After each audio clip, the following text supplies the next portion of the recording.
ناکام نہیں کر سکتی، نامراد نہیں کر سکتی. اور اللہ سے ڈرنے والوں کے ساتھ اللہ کی رحمت ہے، اللہ کی مدد ہے، اور اللہ تعالیٰ غیب سے ان کے لیے راستے کھولتا چلا جائے گا. تو نئی زندگی میں قدم رکھنے والے دلہا اور دلہن کو جو بات بتائی جاتی ہے کہ تم اللہ سے ڈر کر زندگی کرو. دوسری بات یہ ہے، دلہا کو یہ بات بتائی جاتی ہے کہ دیکھو تم پر پہلے سے تمہارے باپ کا حق ہے، تمہاری ماں کا حق ہے، تمہارے بھائیوں کا حق ہے، تمہاری بہنوں کا حق ہے، تمہارے رشتہ داروں کا حق ہے. آج تم پر ایک نیا حق آ رہا ہے، وہ تمہاری بیوی کا حق ہے. ایسا نہیں ہونا کہ بیوی آنے کے بعد ماں کو، باپ کو، دوستوں کو، رشتہ داروں کو چھوڑ دو. یہ بات بھی غلط ہے، یہ بات بھی نہیں ہونا چاہیے. ماں کی محبت، باپ کی محبت اور دوستوں کی محبت پہ آنے والی پر تم ظلم کرو. اللہ کے نبی صلی اللہ علیہ وسلم نے فرمایا تم میں اچھا آدمی وہ ہے جو اپنی بیوی کے پاس اچھا رہے. لوگ سمجھتے ہیں بڑے لوگوں کے ساتھ رہیں، اچھے کپڑے پہن کر پھریں. لوگ کہتے ہیں کتنا اچھا آدمی ہے، رائل فیملی کا آدمی ہے، کیسے زندگی وہ کر رہا ہے. دیکھیے اللہ تعالیٰ کے پاس وہ آدمی اچھا نہیں ہے. اچھا آدمی وہ ہے جو اپنی بیوی کے پاس اچھا رہے. اللہ کے نبی صلی اللہ علیہ وسلم نے فرمایا میں کئی بیویوں کا شوہر ہوں اور میں تمام کے پاس سب سے زیادہ بہتر ہوں. دوسری بات یہ بتائی جا رہی ہے کہ ہم مسلمان ہیں، ہمیں اللہ اس کے رسول کے بتائے ہوئے طریقے کے مطابق زندگی کرنا ہے. اور اللہ کہہ رہا ہے کہ کوشش یہ کرو کہ دنیا سے جاؤ تو اس حالت میں جاؤ کہ تمہاری موت اسلام کی حالت میں آئے. آخری بات یہاں یہ بتائی جاتی ہے کہ دیکھو ہو سکتا ہے زندگی میں کوئی مسئلہ آئے، کوئی پرابلم آئے، کوئی مشکل اگر آ جائے، قولوا قولا سدیدا، زبان کی حفاظت کرو. اللہ تمہاری زندگی کے پرابلم کو سالو کرے گا، تمہاری مشکلات کو دور کرے گا. اور جو اللہ اس کے رسول کی فرمانبرداری کرے گا وہ دنیا میں بھی اچھا، آخرت میں بھی اچھا رہے گا. تو میں یہاں ایک بات بتانا چاہتا ہوں، قدرت کے عجیب انتظامات ہوتے ہیں، اللہ کے فیصلے عجیب ہوتے ہیں. ذرا غور کیجئے، کہاں حیدرآباد، کہاں لندن، دونوں کا فاصلہ دیکھیے. اللہ تعالیٰ رشتوں کو کیسے جوڑتا ہے ذرا اندازہ لگائیے. اور یقین مانیے یہ رشتہ جو طے پایا ہے، اللہ کے نبی نے فرمایا تنکح المرأۃ لاربع، ایک عورت کا سلیکشن 4 چیزوں کو دیکھ کر کیا جاتا ہے. مال کو دیکھ کر کیا جاتا ہے، حسن کو دیکھ کر کیا جاتا ہے، حسب و نسب کو دیکھ کر کیا جاتا ہے، دین کو دیکھ کر کیا جاتا ہے.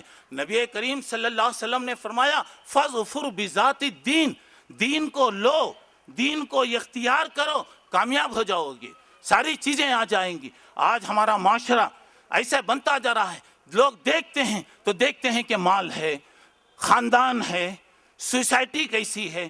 معاف کرنا، آج ہم دینداری کا ذرا بھی خیال نہیں کرتے. اگر آئی بھی تو وہ آخری بات ہوتی ہے. تو یہاں پہ جو رشتہ یہ طے پایا ہے، اللہ کا کرم ہے. یہ دیکھیے کہ لڑکا لندن کا رہنے والا ہے اور لوگ یہ سمجھتے ہیں کہ یورپ میں کوئی رہتا ہے تو شاید بے دین رہیں گے، دین سے غافل رہیں گے. کوئی یہ تصور نہیں کر سکتا کہ دیکھیے جوانی کی عمر کے اندر چہرے پر سنت نبوی الحمدللہ. دوسری بات یہ ہے کہ یہ میں مبارکبادی دیتا ہوں کہ یہ رشتے کے سلسلے میں مولانا عبد الحادی آپ کو جانتے ہیں، اللہ کا کرم ہے. اللہ جسے عزت دے اسے کوئی کچھ نہیں کر سکتا. دنیا کے اندر کوئی آدمی تصور بھی نہیں کر سکتا یہ ایک معمولی محلہ فتح دروازے کا رہنے والا وہ دینی تربیت حاصل کر کے اتنا اونچا مقام بنا سکتا ہے. ذرا غور کر کے دیکھیے.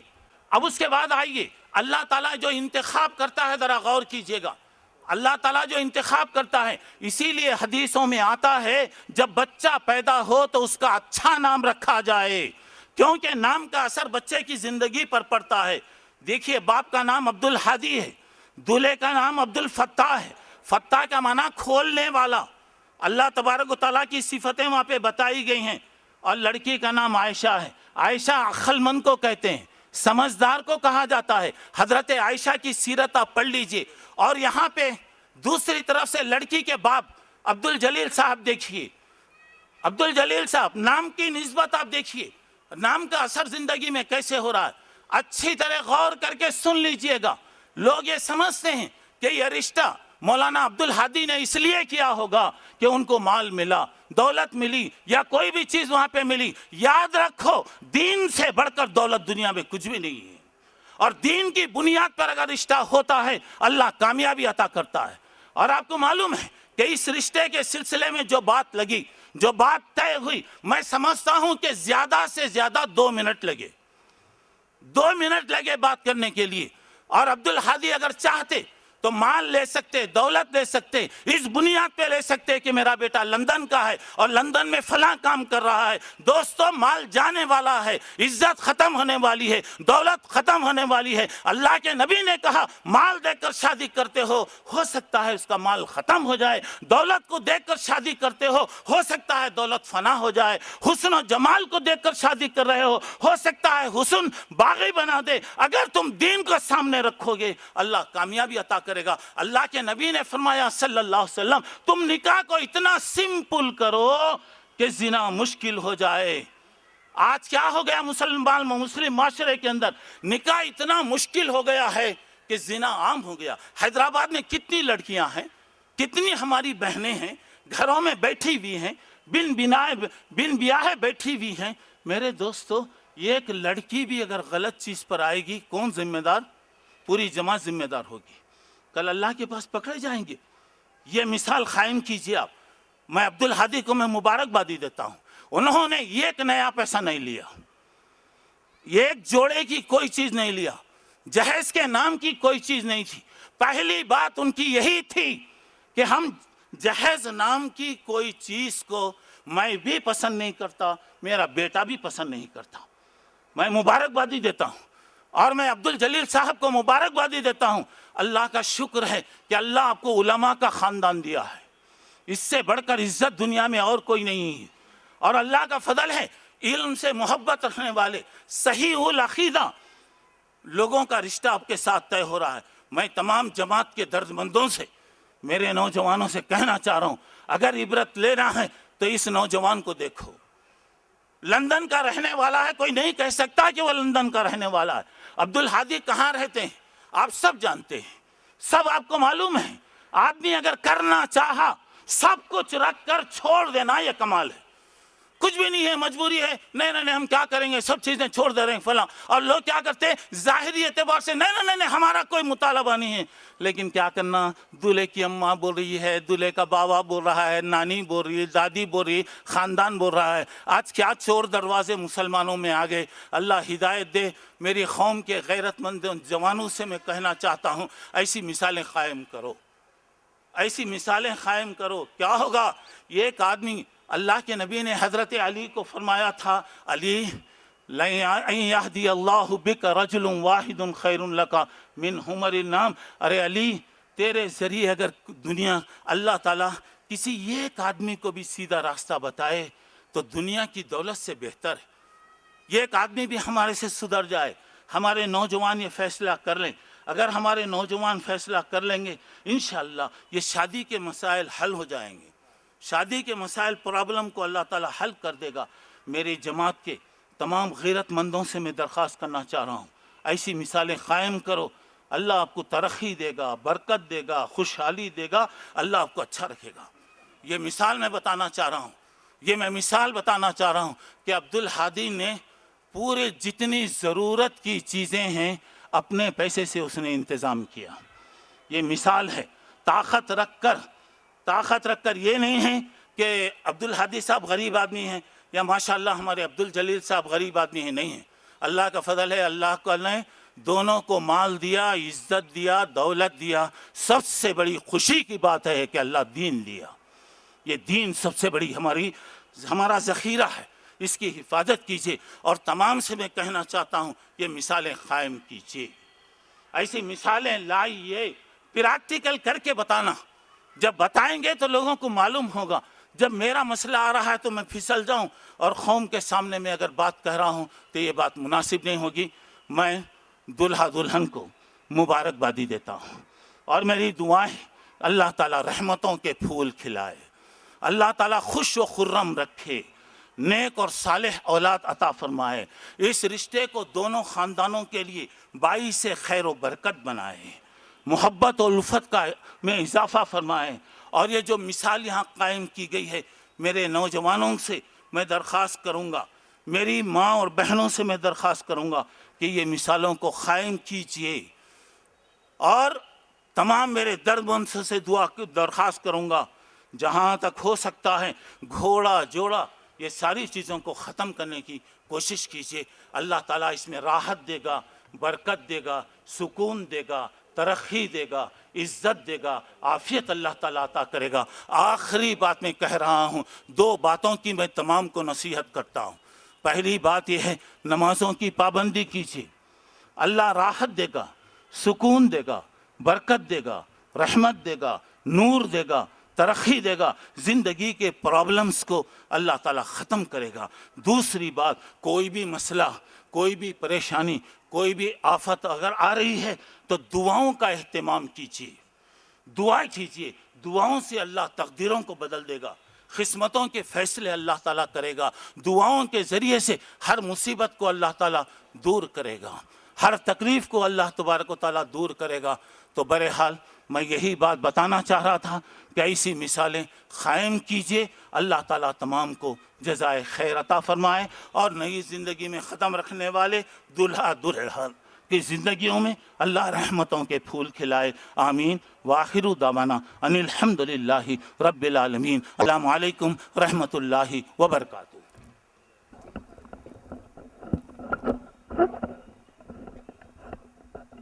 بسم اللہ الرحمن الرحیم. الحمد للہ رب العالمین والصلاة والسلام علی رسولہ الکریم وعلی آلہ وصحبہ اجمعین ومن تبعہ بإحسان الی یوم الدین. اما بعد. میرے معزز دوستوں، بھائیوں اور بہنوں، اس موقع پر چند گزارشات، کوئی تقریر کی بات نہیں، کیونکہ بعض اوقات غلط فہمی کی وجہ سے لوگ کلچر اور شریعت میں فرق نہیں کرتے. ہم تہذیب، کلچر اور فیشن کو شریعت کا نام دے بیٹھتے ہیں، جبکہ کلچر ہر جگہ کی الگ الگ ہو سکتی ہے، تہذیب ہر جگہ کی جداگانہ ہو سکتی ہے، بلکہ عادات و اطوار ایک گاؤں کے بدلنے سے وہ بدل جاتے ہیں. جبکہ اسلامی شریعت یہ آفاقی ہے، تمام دنیا کے لوگوں کے لیے، چاہے اس کی زبان کوئی بھی ہو، اس کا بیک گراؤنڈ کچھ بھی ہو، سب کے لیے اسلام سوئیٹیبل ہے. اس لیے ہمیں کلچر کی طرف نہیں بلکہ شریعت کی طرف دیکھنا چاہیے. ہمارے بہت ہی معزز اسکالر جو بہت طویل سفر کر کے بڑی مقدس جگہ سے، روئے زمین کی سب سے مقدس جگہ مکہ مکرمہ، اور وہاں بھی حرم مکی، جو لوگ حج کے لیے، عمرے کے لیے گئے ہیں وہ جانتے ہیں کہ جو طواف کا علاقہ ہے، جہاں طواف کیا جاتا ہے کعبۃ اللہ کا، شیخ محترم کی وہاں پر کرسی ہے جہاں آپ سے دنیا بھر کے لوگ فیض پاتے ہیں. اور وہاں کی ایک بہت ہی اہم یونیورسٹی ام القریٰ یونیورسٹی کے اندر آپ پروفیسر ہیں. تو ہم شکر گزار ہیں شیخ محترم کے کہ وہ دور دراز کا سفر کر کے یہاں تک تشریف لائے، اور صرف تشریف نہیں لائے بلکہ شیخ نے بھی چاہا کہ اس مبارک موقع پر اس کو یادگار بنایا جائے.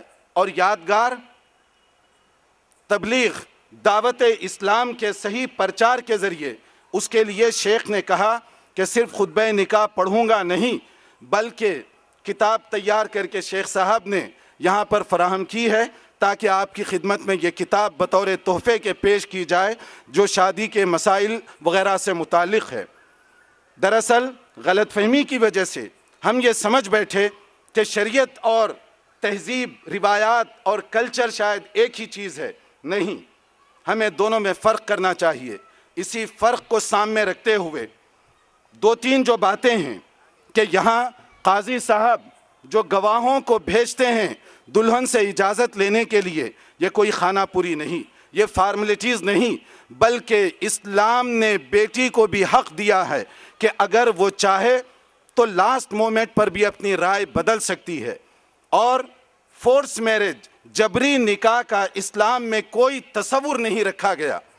یہ اسلام کی پاکیزگی ہے کہ جن کو زندگی گزارنی ہے ان کی بھی مرضی معلوم کی جاتی ہے، اور جو بڑے بزرگ ہیں خاندان کے ولی، ان کی بھی اجازت لی جاتی ہے تاکہ جنہیں زندگی گزارنی ہے ان کی بھی مرضی ہو، اور جو فیملی کے بڑے اور بزرگ ہیں ان کی دعائیں بھی شامل حال رہیں.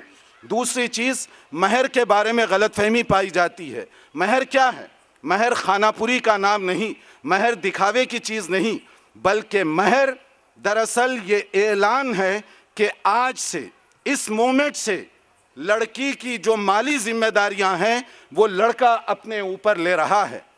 اس کو ظاہر کرنے کے لیے یہ ایک مہر رکھا گیا تاکہ اس میں لڑکی کی عزت، احترام اور آنر بھی باقی رہے۔ تیسری جو چیز اس میں سمجھنے کی ہے جہیز کے بارے میں، جیسے مولانا محمد عبداللہ عمری مدنی وہ فرما رہے تھے جہیز کے حوالے سے، میں ایک بات کی وہاں وضاحت اس لیے کرنا چاہتا ہوں کہ ہم چاہتے ہیں کہ یہ مثالیں پریکٹیکلی ہم عام کریں۔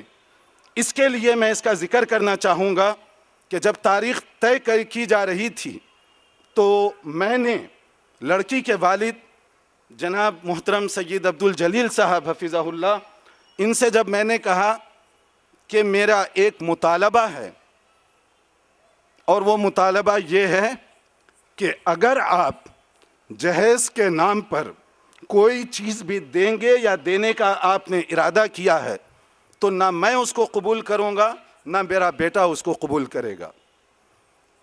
دلہے کا یہ کام ہے کہ وہ یہ ساری چیزوں کا انتظام کرے۔ میں نے کہا کہ کمرے کے اندر کی بھی جو چیزیں ہیں، حتیٰ کہ مسیری پلنگ وغیرہ، مجھ سے کچھ ساتھی مذاق بھی کر رہے تھے کہ تم بیٹی کی شادی کر رہے ہو یا بیٹے کی، یہ ساری چیزیں تم کیوں خرید رہے ہو؟ تو میں نے کہا یہی میں پیغام دینا چاہتا ہوں کہ یہ سب لڑکے کی ذمہ داری ہے کہ یہ خریدے، نہ کہ لڑکی کی ذمہ داری۔ اس کے لیے میں نے اس کا ذکر کیا کہ یہ ہم مثال دینا چاہتے ہیں کہ لوگوں کو چاہیے کہ جو شریعت کی چیز ہے اس کو قبول کریں، ورنہ آپ بتائیے کہ میرا بیٹا وہ ساری دلہن کی چیزوں کو استعمال کرے تو اس کی مردانگیت، اس کی غیرت یہ کہاں چلی جاتی ہے؟ یہ شریعت نے اس کی اجازت اس طرح سے نہیں دی کہ والدین پر جبر کر کے تم ان سے جہیز قبول کرو۔ اس لیے ہم نے جبر کر کے، بھائی عبدالجلیل صاحب ان کی تو خواہش تھی کہ کچھ نہ کچھ چیزیں دیں، لیکن ہمارا اتنا اسٹرانگ موقف تھا کہ ہم کوئی چیز اس کو قبول کرنے کے لیے تیار نہیں ہیں، کیونکہ یہ لڑکے کی ذمہ داری ہے اور لڑکے کے باپ کے اعتبار سے یہ میری ذمہ داری ہے کہ وہ ساری چیزیں میں برداشت کروں، میں اس کو خرچ کروں۔ آپ لڑکی کے باپ ہیں، آپ کیوں یہ چیزیں دیتے ہیں؟ آپ کیوں جہیز خریدتے ہیں؟ کیا آپ کا قصور یہ ہے کہ آپ کے ہاں لڑکی پیدا ہوئی ہے؟ یہ شریعت اس کو قبول کرتی ہے یا اسلام اس کو پسند کرتا ہے؟ تو اس لیے میں نے یہ وضاحت کی تاکہ ہر ایک کو اچھی طرح سے یہ معلوم ہو کہ اسلامی آداب کیا ہیں، اسلامی تعلیمات کیا ہیں اور ہم کہاں سے کہاں جا رہے ہیں۔ میں اس مبارک موقع پر لڑکی کے والد محترم، ان کی طرف سے، ان کی فیملی کی طرف سے اور اپنی فیملی کی طرف سے آپ تمام کا ایک مرتبہ پھر خیر مقدم کرتا ہوں کہ آپ ہمارے اس خوشی کے موقع پر تشریف لائے اور آپ نے اتنا ٹائم ہمیں دیا۔ اللہ تعالیٰ اس کا آپ کو بہترین بدلہ عطا فرمائے، جزاکم اللہ خیراً۔ اور آپ سے ہماری یہ گزارش ہے کہ دونوں فیملیز کے لیے اور لڑکا اور لڑکی ان دونوں کے لیے آپ کے کوئی تحفے نہیں، آپ کی ہمیں دعاؤں کی ضرورت ہے۔ جزاکم اللہ خیراً۔ معزز حاضرین، ابھی خطبہ نکاح پڑھا جائے گا اور خطبہ نکاح فضیلت الشیخ دکتور وسیع اللہ عباس حفظہ اللہ انشاءاللہ پڑھیں گے۔ السلام علیکم ورحمۃ اللہ وبرکاتہ۔ ہم سب ممنون ہیں دونوں خاندانوں کے جنہوں نے ہم سب کو اس مجلس میں بلایا، اور ہم سب کو اللہ کا شکر ادا کرنا چاہیے کہ اللہ کے فضل سے شرعی شادی میں ہم شریک ہو رہے ہیں۔ اگرچہ یقیناً اس میں کچھ ایسی باتیں آ رہی ہیں جس کے ہم خود مخالف ہیں، جس کی طرف اشارہ فرمایا ہے مولانا عبداللہ صاحب نے۔ یقیناً یہ چیز شرعی نہیں ہے۔ فوٹو کے بارے میں شرعی موقف یہ ہے کہ ضرورت کے تحت واجب بھی ہو سکتا ہے۔ اگر آپ کو حج کرنے کے لیے پاسپورٹ لینا ہے یا کسی اور کام سے، تو اگر آپ فوٹو نہ لیں اور کہیں کہ نہیں حج ہم نہ کریں گے فوٹو نہ لے کر کے، تو گناہ گار ہوں گے۔ لیکن عام حالات میں فوٹو کو رکھنا، فوٹو کو لٹکانا، فوٹو سے زینت لینا، یہ سب یقیناً غیر شرعی ہیں۔ اللہ تعالی ہم سب کو معاف کرے۔ رہ گئی بات کچھ جس چیز کی طرف اشارہ کیا انہوں نے، ہم سب اس میں کبھی کبھی مجبور ہوتے ہیں، اللہ تعالی ہم سب کو معاف کرے۔ جہیز سے متعلق ہمارے بزرگوں نے جزاہم اللہ خیر جو بات کہی، ہمارے محترم دوست مولانا محمد عبدالہادی جو نوشہ کے والد ہیں الحمدللہ، ان کا موقف بہت ہی مبارک ہے۔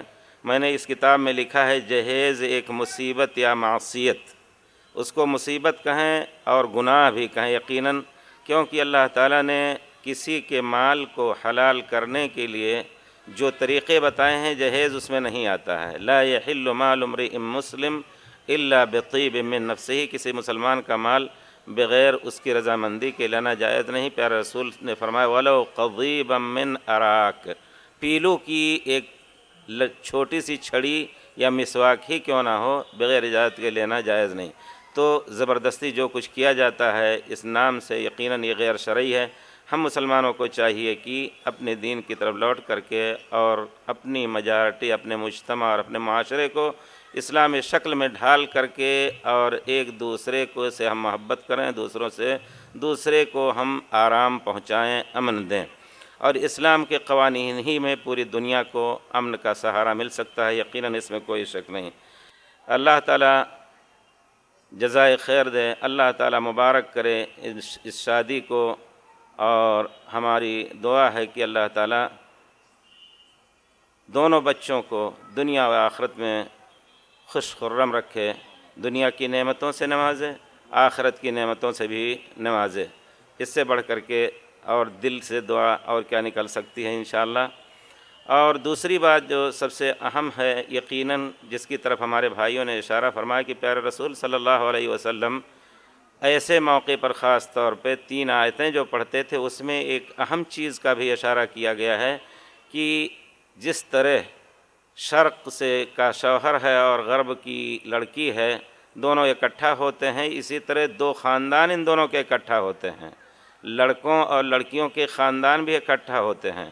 ان آیت کریمہ کو پڑھ کر کے اللہ کے رسول اسی معنی کی طرف اشارہ فرماتے تھے، یا ایھا الذین آمنوا اتقوا اللہ حق تقاتہ ولا تموتن الا وانتم مسلمون، اللہ سے جس طرح ڈرنے کا حق ہے اس طرح ڈرو اور آخر دم تک مسلمان ہو کر کے مرو، یعنی زندگی کے ہر مرحلے میں اسلام کے نظام، اسلام کے قوانین اور اسلام کی شریعت پر ہی عمل کرنا ہے۔ گویا ہم اس شادی کے موقع پر خوش ہو رہے ہیں، خوشی میں پھسل نہ جائیں۔ شادی کے موقع پر کچھ چیزوں کی اجازت ہے، اس میں کوئی شک نہیں، خاص طور پہ چھوٹی بچیوں کے ذریعے سے کچھ ایسے گیتیں ایسی یا ایسے ڈھول جو دف کے نام سے ہوتی ہیں، جیسا کہ صحابہ کرام حضرت عبداللہ بن مسعود وغیرہ ایک مرتبہ بیٹھے تھے، ایک صاحب گئے جو صحابی نہیں تھے، ان کے شاگرد تھے، وہاں کچھ لڑکیاں دف بجا رہی تھیں، دف جس کو کہتے ہیں، کیا کہیں گے اس کو، جو چھلنی کی طرح ہوتا ہے۔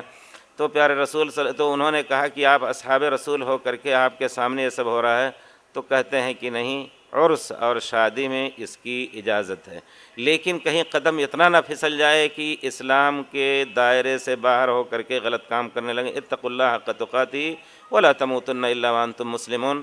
پھر دوسری جو آیت آپ پڑھتے تھے اس میں بھی تمام دنیا کے لوگوں کو بھائی چارگی کی تعلیم اور اس کی یاد دہانی کی، سب ایک ہی ماں باپ کے بچے ہیں، سب کو چاہیے کہ مل جل کر کے رہیں محبت سے، اور خصوصاً ایسے موقع پر صلہ رحم کا خاص طور پہ پیارے رسول اللہ تعالیٰ نے اس آیت میں ذکر فرمایا ہے۔ پیارے رسول نے اس موقع پر اس آیت کا اختیار کر کے اور یاد دہانی کی ہے کہ اب 2 دل جڑ رہے ہیں، 2 خاندان بندھ رہے ہیں ایک رسی میں، اس وجہ سے ہمیشہ اس کو انہیں نبھانا ہے۔